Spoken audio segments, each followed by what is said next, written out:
In the heart of a bustling city lived a teenage boy named Asher. His teachers often said he was gifted. He had a quick mind, a strong memory, and ideas that could go far. But Asher had one silent enemy that slowly stole his potential: distraction. Every time he sat down to study, his phone would buzz.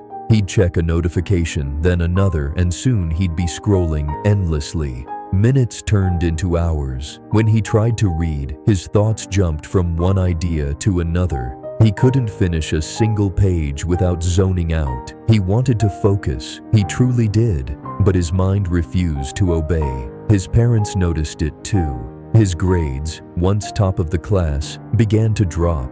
He wasn't sleeping well. His creativity dulled, and he started to feel like he was falling behind while the world kept moving forward. Despite his intelligence, Asher felt powerless. One evening, after failing yet another exam, Asher sat alone on a park bench. His phone was in his hand, but this time he didn't open it. He just stared at it, angry, tired, and lost. Then an old man approached him. He was dressed simply, with a calm presence that felt out of place in the noise of the city. He didn't smile, didn't frown. He just looked at Asher, then sat beside him in silence. After a while, the old man said, "Your eyes are open, but your mind is noisy." Asher turned toward him, surprised. "What do you mean?" "You are not in control of your attention," the man said. "And when you lose your attention, you lose your life." Asher blinked. Something about those words made him sit up straight. The old man introduced himself as Master Nico. He had once lived in a monastery high in the mountains, far from the distractions of the modern world. Now, he moved through cities to observe how people lived and how they suffered. Asher didn't know why, but he followed Nico that night. They walked in silence through quiet streets until they reached a small, empty library. Nico pushed open the door. "Come," he said, "I will show you what true focus feels like." Inside, there were no phones, no clocks, no sound, just walls lined with books and a single candle burning at the center of the room. Nico handed Asher a blank page and a pen. "Draw a perfect circle," he said. Asher laughed, confused. "That's it?" "Yes," Nico replied, "but with one condition. If your attention wanders for even a second, start over." Asher tried. He failed, again and again. Each time his hand slipped or his thoughts wandered, frustration built up inside him. "Why is this so hard?" he finally asked. Nico looked at him calmly. "Because your mind is not yours yet. It still obeys the noise." That night, Nico gave him an invitation. "Come to my training. Just 1 hour a day for 10 days. I will teach you the power of attention, like a monk." Asher hesitated, but something inside him, a quiet desperation, said yes. The next morning, Asher showed up. Nico waited in the same library. For 10 days they practiced, not with books or lectures, but with silence, observation, and small tasks that demanded pure attention. Day 1. Sit in stillness for 10 minutes without moving. Day 2. Walk slowly, counting each breath.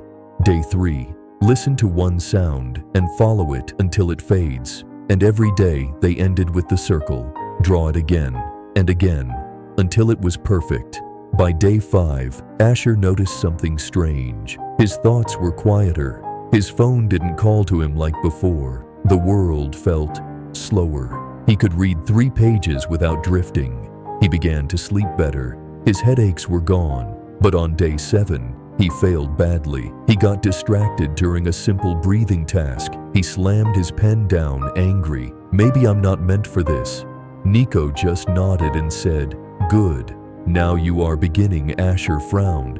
"What do you mean?" "Distraction is not your enemy. It is your teacher. If you notice it, you are waking up." That night, Asher went home and did something different. He turned off his phone. And for the first time in weeks, he sat in complete stillness. If this story is resonating with you, maybe it's time you did the same. Subscribe, not for me, but for yourself, so you don't forget what real focus feels like. On the 10th day, Nico said nothing. He simply handed Asher the paper and pen again. Asher drew the circle. His hand didn't shake, his thoughts didn't jump. It was clean, smooth, whole. He looked up, expecting praise. But Nico was already packing his bag. "You don't need me anymore," he said. Asher was confused.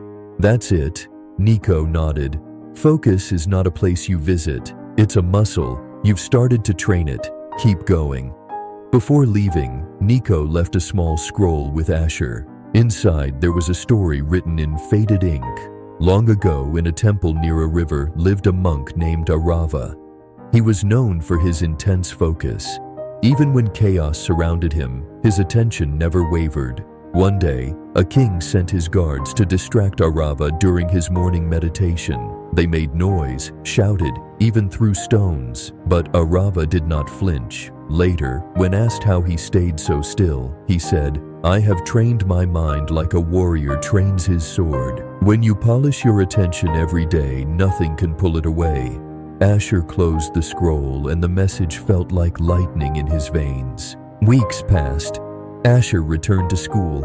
His classmates didn't recognize him, not because he changed how he looked, but because of how he was. He didn't fidget during lessons. He listened fully. He spoke only when needed.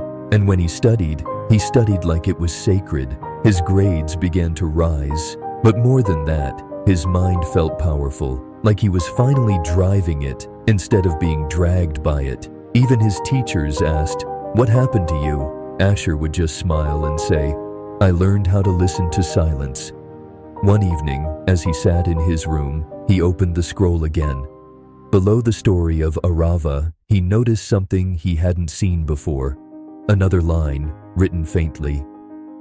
"Where your attention goes, your life flows." He repeated that line to himself every morning, and soon others began coming to him.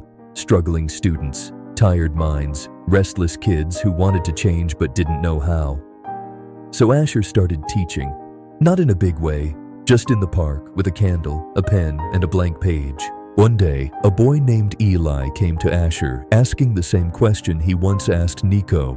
"Why can't I focus?" Asher smiled gently and handed him a blank page. "Draw a circle." That's how the cycle began again. The truth is, in a world louder than ever, learning to control your attention is the greatest superpower. And it's not something you're born with, it's something you build. So if you feel like your mind is everywhere, if your thoughts bounce like wild animals, ask yourself, when was the last time I sat in silence? If you haven't, maybe today is the day. Now tell me, what's the one thing that keeps stealing your attention? Drop it in the comments below, and let's build our focus together.